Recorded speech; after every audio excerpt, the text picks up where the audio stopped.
اعوذ باللہ من الشیطان الرجیم بسم اللہ الرحمن الرحیم۔ السلام علیکم ورحمۃ اللہ وبرکاتہ۔ یوٹیوب چینل اسلامک انفارمیشن کے ساتھ میں ہوں سعدیہ ایڈوکیٹ، اور آپ دیکھ رہے ہیں ہمارا چینل اسلامک انفارمیشن۔ اس سے پہلے کہ میں اپنے موضوع کی جانب بڑھوں، اگر آپ نے اسلامک انفارمیشن کے چینل کو سبسکرائب نہیں کیا تو کر لیجئے، بیل آئیکن کو پریس کر لیجئے تاکہ ہماری ہر آنے والی نئی ویڈیو آپ تک پہنچ سکے۔ بڑھتے ہیں آج کے موضوع کی جانب۔ آج کا جو ہمارا موضوع ہے وہ ہے تعمیر کعبہ۔ کہ تعمیر کعبہ کیسے ہوئی اور قرآن پاک نے تعمیر کعبہ کو کن الفاظ میں پرویا ہے۔ تعمیر کعبہ کا شرف پہلے انسان اور پہلے پیغمبر حضرت آدم علیہ السلام کو حاصل ہوا۔ پہلی بار خانہ کعبہ کی تعمیر کا شرف اس کائنات کے پہلے انسان اور پہلے پیغمبر حضرت آدم علیہ السلام کو حاصل ہوا، مگر طوفان نوح علیہ السلام کی فلک بوس اور تلاطم خیز لہروں نے کعبہ شریف کی حالت انتہائی خستہ کر دی۔ اللہ عز و جل کے حکم پر حضرت ابراہیم نے کعبہ کی تعمیر کی۔ قرآن مجید میں ارشاد ہے وَاتَّقُوا يَوْمًا لَا تَجْزِي نَفْسٌ عَن نَفْسٍ شَيْئًا وَلَا يُقْبَلُ مِنْهَا عَدْلٌ وَلَا تَنفَعُهَا شَفَاعَةٌ وَلَا هُمْ يُنصَرُونَ وَإِذِ ابْتَلَىٰ إِبْرَاهِيمَ رَبُّهُ بِكَلِمَاتٍ فَأَتَمَّهُنَّ قَالَ إِنِّي جَاعِلُكَ لِلنَّاسِ إِمَامًا قَالَ وَمِن ذُرِّيَّتِي قَالَ لَا يَنَالُ عَهْدِي الظَّالِمِينَ وَإِذْ جَعَلْنَا الْبَيْتَ مَثَابَةً لِلنَّاسِ وَأَمْنًا وَاتَّخِذُوا مِن مَّقَامِ إِبْرَاهِيمَ مُصَلًّى وَعَهِدْنَا إِلَىٰ إِبْرَاهِيمَ وَإِسْمَاعِيلَ الطَّاهِرَ بَيْتِيَ لِلطَّائِفِينَ وَالْعَاكِفِينَ وَالرُّكَّعِ السُّجُودِ وَإِذْ قَالَ إِبْرَاهِيمُ رَبِّ اجْعَلْ هَٰذَا بَلَدًا آمِنًا وَارْزُقْ أَهْلَهُ مِنَ الثَّمَرَاتِ مَنْ آمَنَ مِنْهُم بِاللَّهِ وَالْيَوْمِ الْآخِرِ قَالَ وَمَنْ كَفَرَ فَأُمَتِّعُهُ قَلِيلًا ثُمَّ أَضْطَرُّهُ إِلَىٰ عَذَابِ النَّارِ وَبِئْسَ الْمَصِيرُ وَإِذْ يَرْفَعُ إِبْرَاهِيمُ الْقَوَاعِدَ مِنَ الْبَيْتِ وَإِسْمَاعِيلُ رَبَّنَا تَقَبَّلْ مِنَّا إِنَّكَ أَنْتَ السَّمِيعُ الْعَلِيمُ رَبَّنَا وَاجْعَلْنَا مُسْلِمَيْنِ لَكَ وَمِن ذُرِّيَّتِنَا أُمَّةً مُّسْلِمَةً لَكَ وَأَرِنَا مَنَاسِكَنَا وَتُبْ عَلَيْنَا إِنَّكَ أَنْتَ التَّوَّابُ الرَّحِيمُ رَبَّنَا وَابْعَثْ فِيهِمْ رَسُولًا مِّنْهُمْ يَتْلُو عَلَيْهِمْ آيَاتِكَ وَيُعَلِّمُهُمُ الْكِتَابَ وَالْحِكْمَةَ وَيُزَكِّيهِمْ إِنَّكَ أَنْتَ الْعَزِيزُ الْحَكِيمُ۔ اس کا ترجمہ کچھ اس طرح ہے، یاد کرو جب آزمایا ابراہیم کو اس کے رب نے چند باتوں سے تو انہوں نے پورے طور پر بجا لایا۔ یعنی کہ حضرت ابراہیم علیہ السلام اللہ تعالیٰ کی چند باتوں کے آزمانے پر پورے اترے۔ اللہ نے فرمایا بے شک میں بنانے والا ہوں تمہیں انسانوں کا پیشوا۔ عرض کی میری اولاد سے بھی؟ فرمایا نہیں پہنچتا میرا وعدہ ظالموں تک۔ اور یاد کرو جب ہم نے بنائے اس گھر خانہ کعبہ کو مرکز لوگوں کے لیے اور امن کی جگہ، اور انہیں حکم دیا کہ بناؤ ابراہیم کے کھڑے ہونے کی جگہ کو جائے نماز، اور ہم نے تاکید کر دی ابراہیم اور اسماعیل کو کہ خوب صاف ستھرا رکھنا میرا گھر، طواف کرنے والوں، اعتکاف میں بیٹھنے والوں اور رکوع و سجود کرنے والوں کے لیے۔ اور یاد کرو جب عرض کی ابراہیم نے اے میرے رب بنا دے اس شہر کو امن والا اور روزی دے اس کے باشندوں کو طرح طرح کے پھلوں سے جو ان میں سے ایمان لائے اللہ پر اور روز قیامت پر۔ اللہ نے فرمایا جس نے کفر بھی کیا اسے بھی روزی دوں گا، چند روز پھر مجبور کروں گا اسے دوزخ کے عذاب کی طرف، اور یہ بہت ہی برا ٹھکانہ ہے۔ اور یاد کرو جب اٹھا رہے تھے ابراہیم علیہ السلام بنیاد خانہ کعبہ کی اور اسماعیل بھی، اے ہمارے پروردگار قبول فرما ہم میں سے، بے شک تو ہی سب کچھ سننے والا سب کچھ جاننے والا ہے۔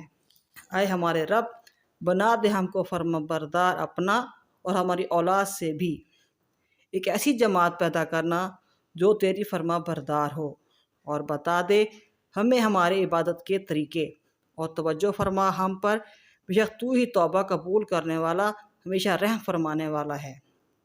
اے ہمارے رب بھیج ان میں ایک برگزیدہ رسول انہی میں سے تاکہ پڑھ کر سنائے انہیں تیری آیتیں اور سکھائے انہیں یہ کتاب اور دنائی کی باتیں اور پاک صاف کر دے انہیں، بے شک تو ہی بہت زبردست حکمت والا ہے۔ قرآنی آیات کے مطالعے سے بہت ہی لطیف نقطہ ابھر کے سامنے آتا ہے۔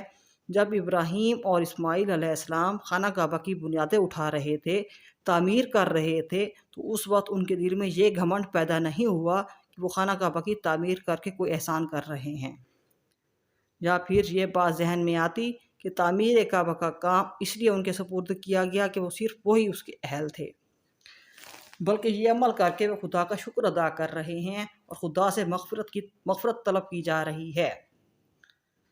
خدا سے مغفرت طلب کی جا رہی ہے۔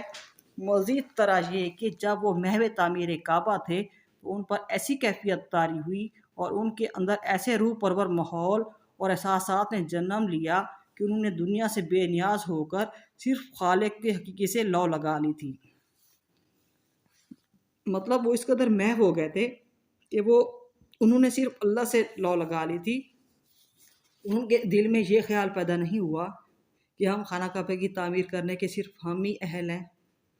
ان کے دل میں یہ بھی خیال پیدا نہیں ہوا کہ ہم خانہ کعبہ کی تعمیر کر کے کوئی احسان کر رہے ہیں، بلکہ وہ انتہائی عاجزی کے ساتھ خدا کا شکر ادا کر رہے ہیں اور خدا سے مغفرت طلب کر رہے ہیں۔ رب کعبہ سے کس قدر عجز و انکساری سے فرما بردار بندوں کی حیثیت سے دعا گو ہیں، انہوں نے اس امر کا احساس دلایا کہ وہ واقعی پوری انسانیت کے پیشوا تھے۔ وہ اس بات سے بے نیاز تھے کہ ہم خانہ کعبہ کی تعمیر کر رہے ہیں، بلکہ وہ دعا گو تھے کہ دعا گو تھے کہ اس قدر انکسار کے ساتھ دعا گو تھے کہ ان کا مقام و مرتبہ بڑھ گیا۔ نیز ان کی یہ دعا ان کے مقام و مرتبہ کا بھی پتہ دیتی ہے۔ دعا مانگی جا رہی ہے کہ اے اللہ بھیج برگزیدہ رسول انہی میں سے، تاکہ پڑھ کر سنائے تیری آیتیں اور سکھائے یہ کتاب اور دنائی کی باتیں اور پاک صاف کر دے انہیں، بے شک تو بہت زبردست اور حکمت والا ہے۔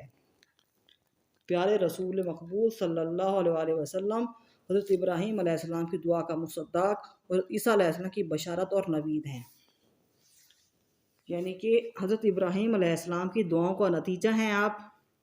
حضرت محمد صلی اللہ علیہ وسلم کی شخصیت حضرت ابراہیم کی دعاؤں کا نتیجہ ہے، اور حضرت عیسیٰ علیہ السلام نے آپ کی نوید پہلے سنا دی تھی۔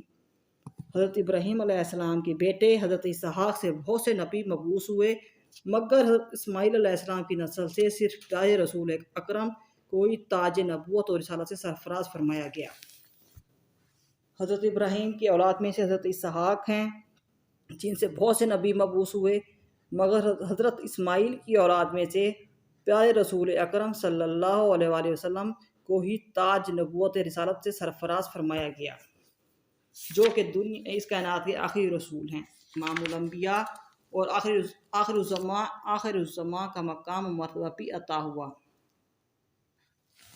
آج سے تقریباً 4000 سال قبل خانہ کعبہ کی تعمیر حکم باری تعالیٰ کی بجا آوری میں حضرت ابراہیم علیہ السلام نے اپنے اطاعت چوار بیٹے کی معاونت سے کی۔ تقریباً 4000 سال قبل خانہ کعبہ کی تعمیر ہوئی۔ کس نے کی؟ حضرت ابراہیم علیہ السلام نے اپنے بیٹے کی معاونت سے۔ حضرت ابراہیم علیہ السلام عراق کے شہر اور کے رہنے والے تھے جو دریائے فرات کے مغربی ساحل پر کوفہ کے نزدیک واقع ہے۔ حضرت ابراہیم کہاں کے رہنے والے تھے؟ حضرت ابراہیم عراق کے شہر اور کے رہنے والے تھے جو دریائے فرات کے مغربی ساحل پر کوفہ کے نزدیک واقع ہے۔ حضرت ابراہیم علیہ السلام اور سے شہر خزان میں آباد ہوئے۔ شہر خران میں، یعنی کہ ایک شہر سے دوسرے شہر میں منتقل ہو گئے، یعنی کہ اور کو چھوڑ دیا، شہر خران میں آ کر آباد ہو گئے، اور پھر اپنے پیغمبرانہ فرائض کی انجام دہی کی خاطر فلسطین کو اپنا مسکن بنایا۔ فرعون کو جب آپ کی بیوی حضرت سارہ علیہ السلام کے بارے میں علم ہوا کہ وہ ایک شان و شوکت اور اعلیٰ صفات کی حامل خاتون ہے، تو اس کی نیت میں فرق آ گیا، مگر وہ جلد ہی انتہائی مہلک بیماری میں مبتلا ہوا، اور اس کے اندر اس احساس نے جنم لیا کہ حضرت سارہ علیہ السلام بہت نیک، اعلیٰ مرتبہ اور خداوند کریم کی مقرب بندی ہیں۔ اس واقعہ سے متاثر ہو کر اس نے اپنی بیٹی حضرت ہاجرہ علیہ السلام کو آپ کی خدمت میں پیش کیا اور بعد میں ان کی شادی حضرت ابراہیم علیہ السلام سے ہوئی، جن کے بطن سے حضرت اسماعیل پیدا ہوئے۔ حضرت ہاجرہ علیہ السلام کے ہاں بچہ پیدا ہوا۔ رضائے خداوندی کے تحت حضرت ابراہیم علیہ السلام حضرت ہاجرہ علیہ السلام اور اپنے نومولود بچہ کے ہمراہ عازم حجاز ہوئے۔ کیا ہوا؟ جب فرعون کو معلوم ہوا کہ آپ کی بیوی حضرت سارہ علیہ السلام بہت ہی شان و شوکت اور اعلیٰ صفات کی حامل خاتون ہیں، تو اس کی نیت میں فرق آ گیا اور اس کے اندر یہ احساس نے جنم لیا اس احساس نے جنم لیا کہ حضرت سارہ علیہ السلام بہت نیک، اعلیٰ مرتبہ اور خداوند کریم کی مقرب بندی ہیں۔ تو اس واقعے سے متاثر ہو کر اس نے اپنی بیٹی حضرت ہاجرہ علیہ السلام کو آپ کی خدمت میں پیش کیا۔ حضرت ہاجرہ علیہ السلام کے بطن سے حضرت اسماعیل علیہ السلام پیدا ہوئے۔ کیا ہوا؟ فرعون کی بیٹی حضرت ہاجرہ کے بطن سے حضرت ابراہیم کا بیٹا حضرت اسماعیل پیدا ہوئے۔ حضرت ہاجرہ علیہ السلام کے ہاں بچہ پیدا ہوا رضائے خداوندی کے تحت۔ حضرت ابراہیم حضرت ہاجرہ علیہ السلام اپنے نومولود بچہ کے ہمراہ عازم حجاز ہوئے۔ حجاز بے آب و گیاہ اور ویران وادی تھی۔ حجاز کیسی وادی تھی؟ بے آب و گیاہ اور ویران وادی تھی۔ نہ تو مکہ میں پانی میں اثر تھا اور نہ ہی کوئی آدم ذات تھا، بس ناکافی کھجور اور پانی کا مشکیزہ دے کر حضرت ہاجرہ علیہ السلام اور اپنے فرزند ارجمند کو ایک ٹیلہ کے دامن میں خیر باد کہہ کر فلسطین کا رخ فرمایا۔ جب بھی سیلاب آتے تو اس ٹیلہ کے ارد گرد سے گزر جاتے، مگر سیلاب کو کبھی بھی اس ٹیلہ کو بہا کر لے جانے کی اجازت نہ ہوئی۔ بہر صورت اسی ٹیلہ پر اللہ کے حکم سے حضرت ابراہیم علیہ السلام نے اپنے فرما بردار بیٹے ذبیح اللہ کی معاونت سے خانہ کعبہ کی تعمیر کی۔ سبحان اللہ، کیا ہے کہ اس ٹیلہ پر خانہ کعبہ کی تعمیر ہوئی۔ صدیوں میں چلنے والی صحرائی آندھیوں اور تیز گرد آلود ہواؤں کے تھپیڑوں اور بار بار آنے والے سیلابی ریلوں سے خانہ کعبہ کی عمارت کافی خستہ حال اور بوسیدہ ہو چکی تھی، یعنی کہ سیم زدہ ہو چکی تھی، خراب ہو گئی تھی۔ خانہ کعبہ کی تعمیر اثر نو کرنا وقت کا تقاضا سمجھا گیا۔ مکہ شہر کے تمام قبائل نے مل کر خانہ خدا کی تعمیر کرنا اپنے لیے اعزاز اور باعث سعادت سمجھا۔ ابراہیم علیہ السلام کا تعمیر کردہ وہ کعبہ 4 دیواری کی شکل میں تھا، جس کی بلندی 9 ہاتھ تھی اور اس پر چھت نہ تھی۔ جب حضرت ابراہیم علیہ السلام نے خانہ کعبہ کو تعمیر کیا تو 4 دیواری کی شکل دی، جس کی بلندی 9 ہاتھ تھی اور اس پر چھت نہ تھی۔ قریش مکہ نے تعمیر کعبہ کے بارے میں یہ متفقہ فیصلہ کیا اس پر خالصتاً حلال کی رقم خرچ کی جائے۔ رنڈی کی اجرت، سودی کاروبار سے کمائی ہوئی دولت، چوری ڈاکہ، غرض یہ کہ ناحق اور چھینا ہوا مال خانہ کعبہ کی تعمیر پر خرچ کرنے سے احتراز کیا جائے۔ تعمیر کا آغاز کرنے سے قبل یہ مرحلہ پیش آیا کہ پرانی عمارت کو کیوں کر اور کیسے منہدم کیا جائے، کیسے ختم کیا جائے۔ مکمل خوف و ہراس پیدا ہو چکا تھا۔ مطلب یہ عمارت اتنی اہم تھی، اتنی اہمیت کی حامل تھی، کیونکہ خانہ خدا تھا۔ خانہ کعبہ کی تعمیر کو دوبارہ تعمیر کرنا، اس پرانی عمارت کو گرانا، یہ کتنا بڑا کام تھا کہ اس کے لیے مکمل خوف و ہراس پیدا ہو چکا تھا کہ عمارت کو گرانے سے کہیں رب کی ناراضگی سے دوچار نہ ہونا پڑ جائے۔ اس خوف سے پرانی عمارت کو گرانے کی کوئی بھی جسارت نہ کر رہا تھا۔ اتنے میں ولید بن مغیرہ مخزومی نے یہ سوچ کر ابتدا کی کہ کعبہ شریف کو محض دوبارہ تعمیر کرنے کی خاطر اچھی نیت سے ختم کیا جا رہا ہے، اس لیے کہر خداوندی کا قطعاً اندیشہ نہ ہے۔ اس نے جرأت کی ولید بن مغیرہ مخزومی نے یہ سوچ کر ابتدا کی کہ کعبہ شریف کو محض دوبارہ تعمیر کرنے کی خاطر اچھی نیت سے ختم کیا جا رہا ہے، اس لیے کہر خداوندی کا قطعاً اندیشہ نہ ہے۔ اس کے بعد تمام قبائل کے لوگوں نے اس میں حصہ لیا۔ پھر تعمیر کا آغاز ہوا۔ جب دیواریں ہجر اسود تک بلند ہوئی تو ہر قبیلہ چاہ رہا تھا کہ ہجر اسود اٹھا کر لگانے کا اعزاز اس سے حاصل ہو۔ ایک قبیلہ نے نہیں گرایا بلکہ تمام قبائل نے متفقہ فیصلہ کیا اس عمارت کو دوبارہ تعمیر کیا جائے۔ لیکن جب تعمیر ہوئی تو دیواریں جب ہجر اسود تک بلند ہوئی تو ہر قبیلہ چاہ رہا تھا کہ ہجر اسود اٹھا کر لگانے کا اعزاز اس سے حاصل ہو، اس لیے 4-5 دن تک تعمیر کعبہ کا کام روک دیا گیا، اور یہ اندیشہ پیدا ہو گیا کہ قبائل کے مابین خون ریز جنگ کا آغاز نہ ہو جائے۔ بالآخر طے یہ پایا کہ کل جو شخص خانہ کعبہ کے دروازے میں پہلے داخل ہوگا اس کو حکم تسلیم کر لیا جائے گا۔ بالآخر طے یہ پایا کہ کل جو شخص خانہ کعبہ کے دروازہ میں پہلے داخل ہوگا اس کو حکم تسلیم کر لیا جائے گا، مطلب وہی شخص جو ہے نا ہجر اسود کو اٹھا کر رکھے گا۔ دوسرے روز جب تمام لوگ پہنچے تو حضرت محمد صلی اللہ علیہ وآلہ وسلم پہلے تشریف فرما چکے تھے۔ سبحان اللہ، کیا بات ہے کہ دوسرے روز جب تمام لوگ پہنچے تو حضرت محمد صلی اللہ علیہ وآلہ وسلم جیسی شخصیت پہلے تشریف فرما چکے تھے۔ اس پر تمام قبائل نے کلمہ شکر ادا کیا اور اطمینان کا اظہار کیا کہ وہ بہت بڑی خون ریزی سے بچ گئے ہیں۔ تمام لوگوں نے آپ صلی اللہ علیہ وآلہ وسلم کو بلا تردد تعامل حکم تسلیم کر لیا۔ آپ صلی اللہ علیہ وسلم کے فرمان کے مطابق ایک چادر لائی گئی، سب قبائل کے سرداروں نے اس کے کونوں کو پکڑا اور آپ صلی اللہ علیہ وسلم نے خود ہجر اسود اٹھا کر اس پر رکھ دیا۔ تمام سردار ہجر اسود کو دیوار تک لائے اور رسول اللہ صلی اللہ علیہ وآلہ وسلم نے اٹھا کر مقررہ جگہ پر لگا دیا۔ اس طرح آپ صلی اللہ علیہ وآلہ وسلم کی حکمت عملی اور دانشمندانہ فیصلہ نے قریش کو ایک بہت بڑے فساد سے امان دی۔ قریش مکہ نے یہ فیصلہ کیا تھا کہ خانہ کعبہ کی تعمیر خالص رزق کے حلال سے ہوگی۔ مالی وسائل میں کمی کی وجہ سے شمالی جانب سے خانہ کعبہ کی لمبائی میں 6 ہاتھ کی کمی کر دی گئی۔ مالی وسائل کم تھے تو شمالی جانب سے خانہ کعبہ کی لمبائی میں 6 ہاتھ کمی کر دی گئی۔